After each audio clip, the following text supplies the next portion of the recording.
How to insert a table on Microsoft PowerPoint presentation. Hello guys, so all what you have to do is so simple. Go to PowerPoint.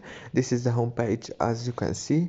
Now click on a presentation right here or create one. Okay, now I clicked on this one.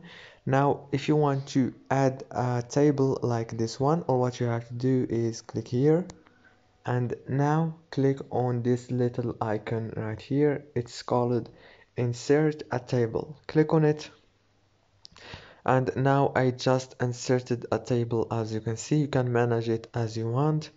Very easy and fast. If this video was helpful, please don't forget to like and subscribe, and thank you so much for watching this video until the end. See you later.